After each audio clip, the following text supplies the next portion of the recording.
These days, temples are like an art gallery with multiple pictures and statues of Ishvara and Devata, which makes it a challenge to avoid dualism. But in my house, I also put a lot of pictures and statues. Why do you talk of temple then? But in my house, so where is this but? But in my house, I also put a lot of pictures and statues of gods and goddesses. Would you suggest limiting this to only two or three or five? See, this person thinks that by putting many statues there is duality. One statue also is duality. Duality means separation between you and God. It doesn't require 15 statues to create duality. Duality is in your mind. Statues don't create duality. It's not that just because you go to temple that you are creating duality. It's in your mind. As long as you look upon yourself as an individual, whether you worship or not, there is duality. As long as you look upon the world as different from you, there is duality. We are all born with the duality, meaning that we are born with an identification with this body-mind-sense complex and looking upon ourselves as individuals. And so everything outside the body is different from me. That's called duality. So don't think that worshipping creates duality. I don't know, how do you get this idea? Duality is because of ignorance which we have in our own mind when we look upon things as different from ourselves or ourselves are different from others. So it is not that duality is created because of temple or because of statues or because of worship. As we said, the purpose of worship is to conduct ourselves in duality in such a manner as to grow out of duality. See, in duality we can conduct ourselves in such a way that duality becomes more and more confounded, or we can conduct ourselves in a manner that we slowly grow out of duality.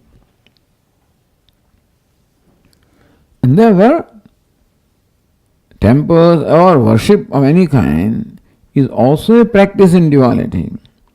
Not that the worship creates duality. Duality is already there in our mind, and worship gives us a platform to progressively grow out of the duality. And so, whether you keep 5 statues or 3 statues or don't keep any statue, doesn't mean that duality will go away. A statue doesn't create duality. I'm not saying you should have many pictures and statues. That's your choice, or how many you should have. But it is not that having those murti vigrahas or having pictures creates duality. Duality is what is in our mind whenever we look upon ourselves as an individual. Automatically outside of myself is different from myself. That's called duality. So we already have duality, which is result of what you may call the adhyasa, superimposition. So then you create another superimposition like this worship, where I superimpose the idea of Ishvara upon a murti, let us say, and then worship a prince, an Ishvara, who is much more expensive idea, and thereby worshipping and slowly identifying with that, I only enlarge myself, expand myself, so as to slowly dilute the duality. You follow? Right now, duality is very intense because I am such a small, limited individual, and therefore the purpose of worship, as we say in the class also, is to stretch ourselves. So slowly it becomes dilute, and then with knowledge ultimately you drop it. But you cannot drop, after all,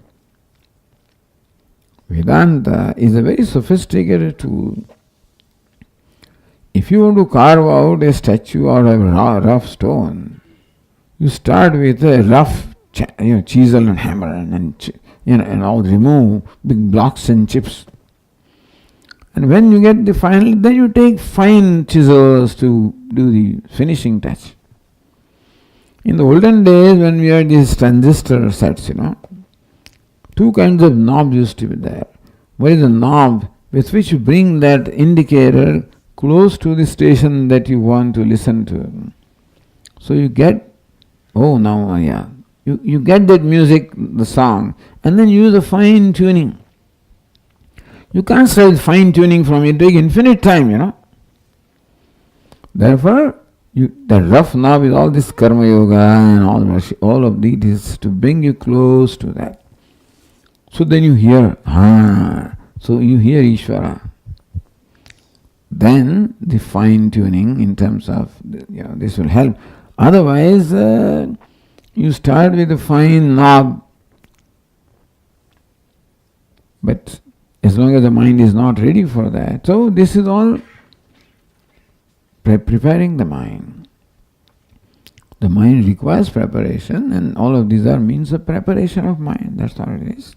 Swamiji, can you throw some light on the five gods? But Adi Shankaracharya ji said that worship five.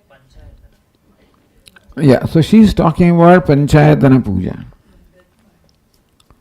Sometimes Matasthapanacarya. So, in the times of Adi Shankaracharya in India, in different provinces, different devatas were prominently being worshipped. With these five are the most prominent devatas. Lord Ganesha is the first devata, mainly worshipped in Maharashtra, Karnataka, in that area.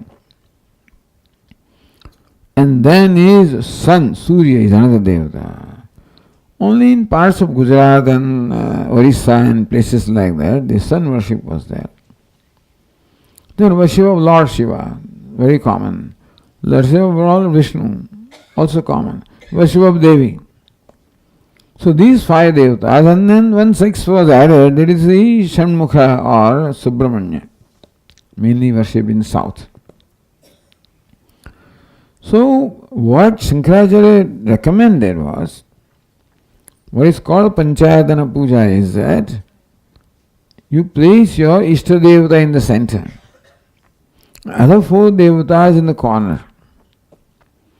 Perform minor worship for the other corner devatas and major worship for the devata in the center. Because people were sort of, a conflict was created. One thing, my devata is superior to your devata and my devata is Raja. This is what people were thinking. Therefore, that Ishvara is one, but still, therefore you worship, therefore you respect all of them. And so Panchayatana Puja, you respect other devatas, at the same time, you give prominence to your own Ishta Devata. So that is how Shankaracharya introduces this Panchayatana Puja.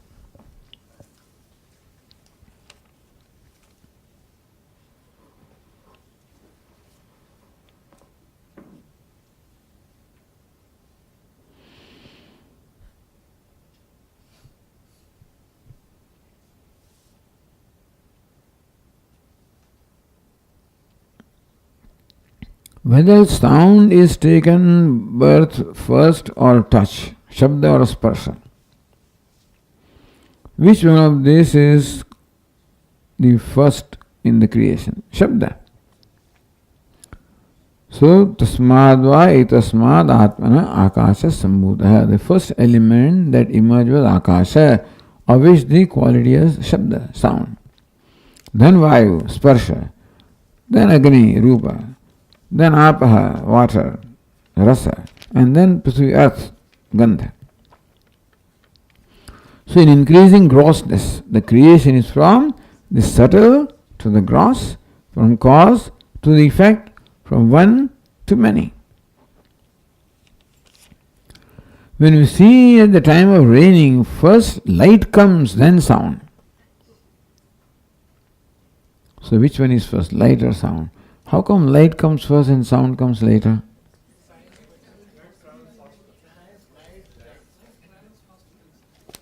Light travels faster than the sound. So you see, so even though light and sound may be together, still it takes longer time with the sound, so it looks like sound came later. I mean, that is not the illustration of determining which is first and which is second. Light is because light travels, as I said, much faster than sound does. In terms of subtlety, sound is the subtlest. So the question may be that we discussed that Vayu is Samvargaha. So Vayu or air was described as a place of merger. And air is Sparsha. Is not sound the subtlest? Should not Akasha be described as place of merger? Why Vayu? In some cases, Akash also is described, but Akash is not, you can't see it. So, Vayu is the first element which you can feel or experience, you follow? Akash is there all right, but it's not something that is tangible thing. Vayu is the first tangible element, and therefore you can feel it by touch, and therefore it's easier to think of Vayu than to think of Akasha. But yes, Akasha also is talked about sometimes as a place of merger. If you remember, we quoted a little sentence from Taittiriya Upanishad, where Akasha is meditated upon as a place of merger. Okay?